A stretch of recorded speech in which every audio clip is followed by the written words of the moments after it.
A fabulous Friday to all you freaky folks out there who have elected to join us for Disinformed After Dark on the Tubes of You. I'm Shane. I'm John. I'm Michael. I'm Courtney.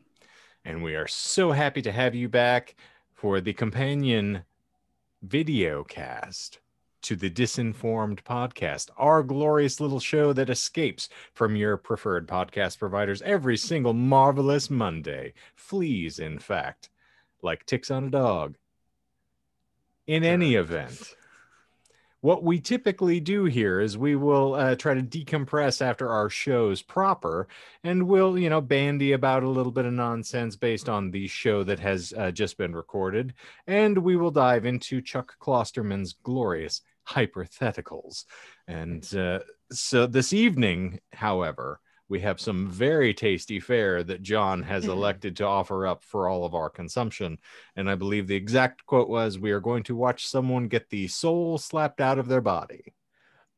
Twice. This first time, there's two clips that we need to watch.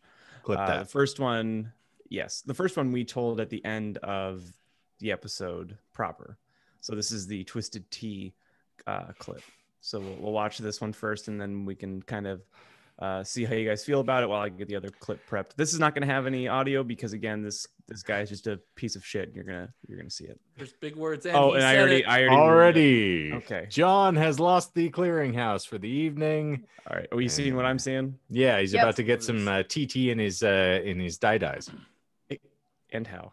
Here we go. So as you can see, he's pretty. Oh, smack me, bro. Smack me. Oh, John. Just hold up. I like that he tried to kick the can too. That was just so good. Yeah, and then they have a little scuffle, and it doesn't go well for the lanky guy. Oh no. He had a fast recovery on that first hit, though. He was right back up. For sure. As the adage goes, it is not the size of the dog in the fight; it's the size of the fight in the dog. Now, if I may, this first can't. time through, I'm going to have you guys watch this next clip with no audio, because the story that I told Shane and Michael, Courtney, before you were in, is that I saw this clip at work when I was having my lunch, and I didn't see it with audio first, and it made me laugh hysterically. And then I watched it again and turned the audio on, and I lost my mind so hard that I thought there was no way that people out in the bar didn't hear me losing my mind in the back. There's no way. So no way. This is truly someone getting the soul slapped out of their body.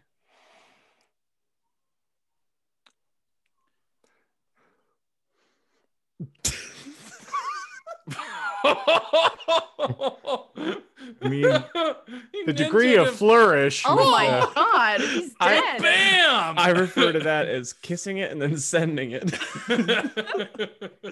so every kiss begins with K. So I put the audio on. I turned my speakers down here, so it shouldn't blast you guys. But now you need to hear the connection.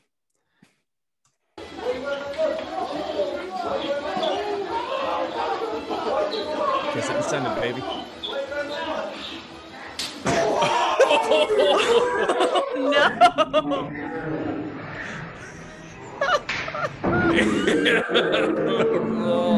Crack whip. Oh my gosh. Been kissed by. Also, I realized that I prepped it like I prepped Shane and Michael and got their comfort level with this kind of stuff, but I didn't even ask Courtney if she was okay with seeing this. Oh boy. I'm fairly certain I've seen Courtney do that to somebody in an establishment once or twice. Oh geez. That's the kind of stuff that just really gets me through my day.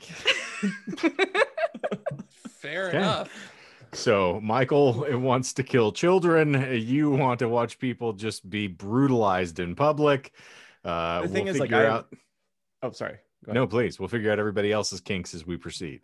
Like, I have a low threshold for actual I won't find the dark webby beheading videos. Like, that's too far for me. Like, I don't want to watch people literally die. So you don't want to watch someone be hit by a train on the tracks? No. Like, that's, I draw the line there, but I'll gladly watch someone get one hit Slapped. KO'd in the middle of the street, and I'll laugh hysterically. So there is a line to be crossed, and I know exactly where it is, which is why I feel like I'm in control of the content that I consume for the time being. All right, Kimbo Slice. It's always wonderful to have you here. Well, appropriately enough, I'm sure this has nothing to do with physical violence, but still, it'll keep it interesting for us. This week's hypothetical is entitled "The Industry Standard." Oh, there's a drum kit on the card. There is a drum kit on there. Oh. Something to look Okay. forward to. Hopefully. Is everyone prepared to Sure. assimilate this? Because Hit me. there's a paragraph as per usual. Oh, goody. Klosterman. Hit me, baby. One One more time. Trademark.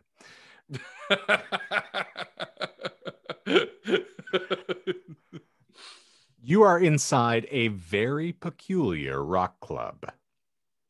For whatever the reason, the manager of this club demands that all his musical acts must take an extensive IQ test before he will allow them to perform. I'm here for it. A slew of yucca. artists that are automatically going to be removed from this. Ooh. Tonight, there are 2 acts on the bill, and they coincidentally share the same band name, The Industry Standard. Both bands are alleged to be awesome. Sadly, you only have 1 hour to spend at the club due to another obligation, and the intermission between the 2 acts is very long. So long you can't watch both. Mm. You ask the manager which version of The Industry Standard you should watch. I have no idea, he says, but I will tell you this. The first band has the highest test scores I've ever seen anywhere. Each member of the band is technically a genius. One guy scored higher than Marilyn Vosavant.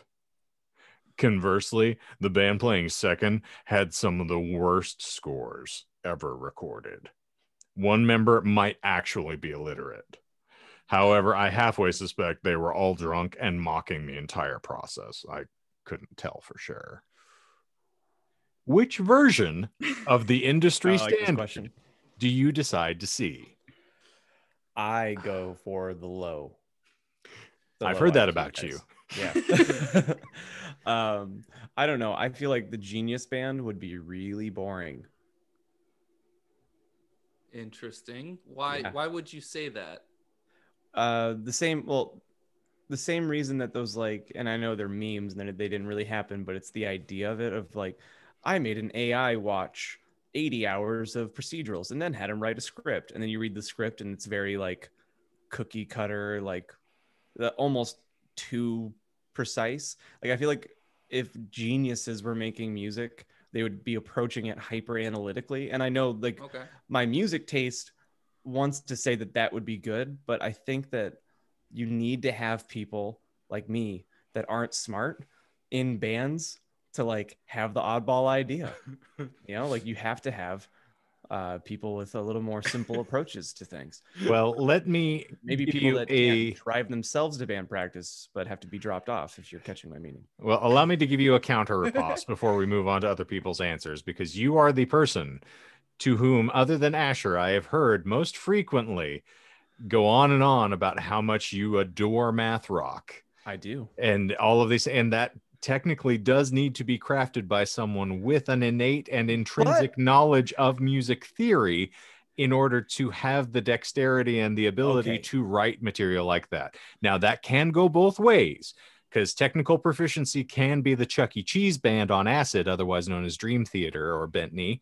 And, then otherwise Nice. you do have the occasional really insanely gifted individuals who craft music that is also engaging and energetic and sort of vibrant. So there are sides to the spectrum there. I would agree. My thought on that is there are a lot of musicians that Asher and I do look up to, or in these groups that you've mentioned on that umbrella of math or prog rock, where they are very vocal of like, oh yeah, I don't know theory. Like, I don't know this stuff. Like with, I think, and if I'm speaking too far out of turn, then we'll find out, and someone can correct me, and I'll apologize. But I believe Misha Mansour of Periphery didn't really know music theory, and he did the approach of like MIDI programming things, like MIDI programming drums on a piano roll, and that's kind of how he started like learning more and more deep theory, maybe. But So hands-on learning versus book education essentially helps you. Right. All right. It's, it's just something that is important for us to delve into as far as clarification, is you're not saying if you're intelligent, you're incapable of making brilliant and beautiful music. Yeah. Just is a generality. You would not expect Albert Einstein with a trumpet to make you anything that you could consider to be inspiring. True. Give me 1 second. Well, we've lost John. Michael, please regale me with what you feel would be the more entertaining version of the industry standard. Yes, because John wouldn't care what I say anyway. He would probably interrupt it. So I would actually go with the lowbrow one as well, but only because of the statement, the offhanded like remark that he said, where he thought that they were kind of just like shoving it all to the side and didn't really care.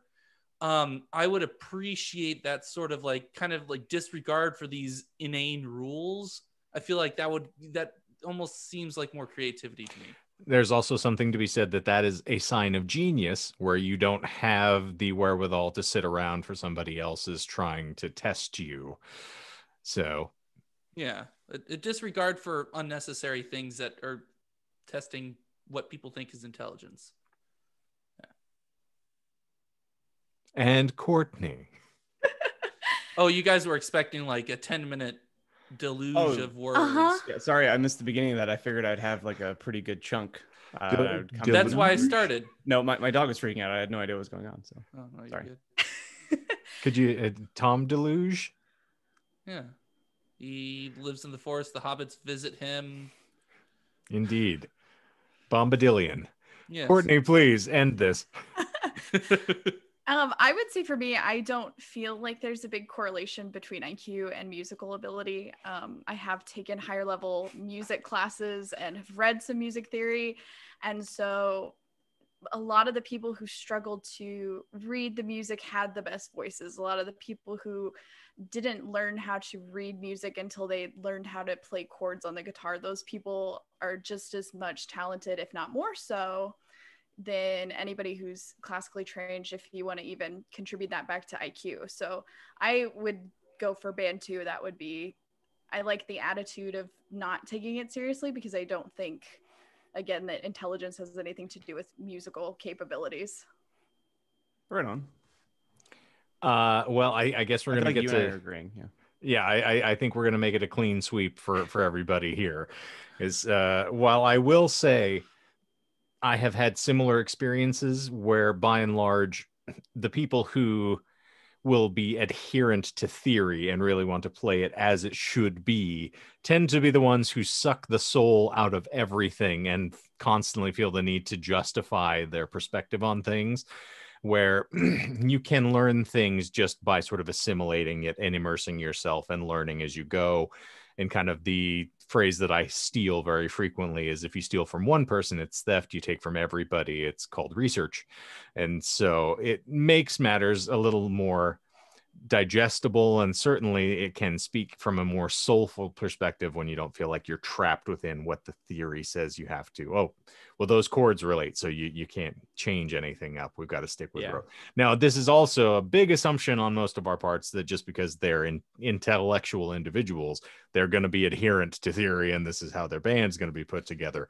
Who knows? But I do like the more devil-may-care attitude as well, so I will go with the more cavalier of the group, which is the inane idiots.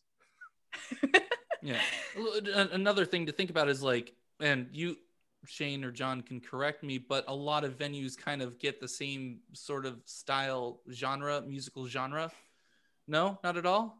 Depends on the venue and the person who's booking it. Yeah. Okay, that's fair. Then, like I said, you guys would correct me. So, but I mean, you're kind of like sniffing at the right area, where there are venues where you wouldn't see a metal show, and there's venues where you wouldn't see a hip hop show for the most part. So. Yeah. So I would assume that they are at least somewhat similar in genre, not necessarily tone or anything else, but just genre. So You'd hope. We're not talking about like hardcore punk one band and then math rock the other or something like that. They'd at least be semi-similar, and the only thing that would be telling them apart is their IQ score. I was going to say, though, if you're going based on a venue that is going to differentiate between acts by their, IQ, that's fair. Might be a They little would tone deaf probably- to what else they're doing, of just they're throwing stuff on at random and see what happens. Doesn't sound very sophisticated as a method for me. Yeah. Who knows? Especially because they booked the same band name they What, Cancer Kazoo? Yeah. Well, a stroke. anecdotally, that is why Black Sabbath changed their name to Black Sabbath. They were going by Earth while they were booking in the mid 60s, and there was also another band touring the UK called Earth at the time that was a sort of like a more experimental and jazzier kind of sound, and Sabbath was doing something that was a little bit more experimental, and so when they showed up, the folks that were booking for the venue were somewhat aghast at what they were met with for the next 4 hours of the show, and decided, well, we might want to kill the confusion before it spreads any further, and thus Black Sabbath, because you can't confuse anybody with Black Sabbath. True. Well, I think that is going to bring this uproarious episode to a very abrupt halt. And as I have been so fond of saying, I have no end to this bit, and so I will just end with a small bow. It's a good bit. Yes, it's a good bow. Vaudevillian, though I may, like a vaudevillain. Okay. Kill it before it spreads. Thank you, ladies and germaphobes, for being here with us for Disinformed After Dark as we crest into the new year. Yay. Who's hoping we're on an upswing like an uppercut or a backhanded bee smack? Kiss it. Kiss it and send it away. Send it. Yep. Holy monkeys. If you're enjoying what you are hearing on this wubulous little cast here, we would appreciate you subscribing if you haven't already, because that's a lot of fun. And also, I will note for your general consumption that we have got a string of instructions that Mr. Michael is going to regale you with right now. So you can smash the like button. Again? This is also going to come out before that episode, and so it'll be even more entertaining. Again? So you can smash that like button and ring that bell and leave a comment. Yeah, especially if we said tell something Michael how much you stupid. like him. Or tell me how much you hate me. It's whatever works. Just leave a comment. Interaction is great. For punishment, yeah. Indeed. Hit me harder. We would love to hear from you. Please give us all of your insight, keen or otherwise. And don't forget, you can find Michael elsewhere at his Parler, which is parler.com/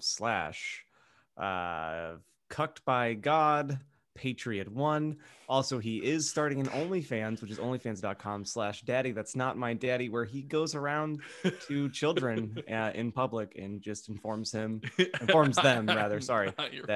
he is not in fact their dad. I believe the first one that I saw was really appreciable because the kid was quite capricious.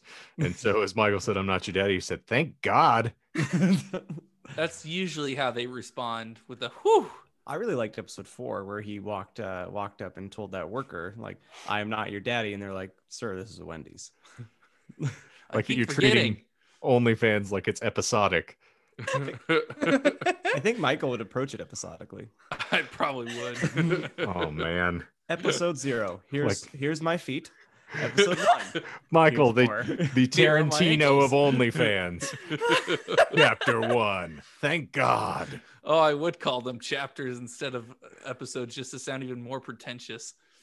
Gabberjaw's got a secret. Someone just want to call this poisoned chapter the coffee. Did you shit in my coffee? It tastes like it. All right, well, that's 2 down. Well, I said it because he already said it.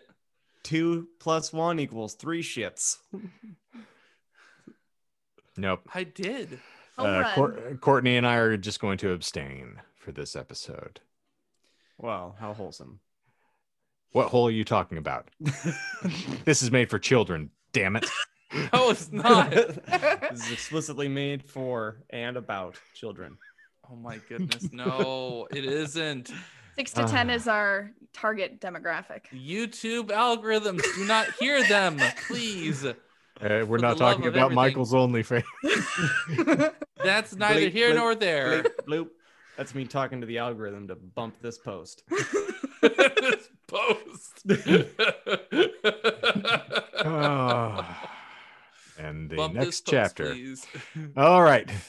Ladies and germaphobes, thank you for being here, and we're going to wish you a very fond adieu. Firstly, I will say we've got that podcast comes out every single Monday morning, so you need to check it out. Everywhere that you can find disreputable podcasts, it's available. And then we're back here on the Tubes of You on Wednesdays, where we present our fan fiction read of the Hogwarts School of Prayer and Miracles, 10 a.m. Mountain Time, every single Wednesday. And then every fabulous Friday, you can find us here for this Freaky Deek podcast accompaniment, otherwise known as Disinformed After Dark, also 10 a.m. Mountain Time. So join us here. Calm down, son. I'll handle you later. Ooh. So keep checking in. We'll try to keep you entertained as much as we can or are capable of, but we can certainly entertain each other. Yeah. Hopefully. Maybe. Please. Yes. Crickets. Hello? Okay. Hello? Hello? All Not right. Michael. It's Lovecraft. For Disinformed After Dark this week, I am the one, Kenton Eldorado. I am Timothy Lone Cactus. What is that supposed to be? I don't know. I just hit random. Those are his elephant tears. Okay. Because John didn't say this, birds aren't real, and I'm Robert Greer. And I'm Jean Grey Ghost. Probably look at marine life too. Swing on over here. Kiss me with your butt tongue. By the way, please always remember the admonition that you must live, laugh, and lie.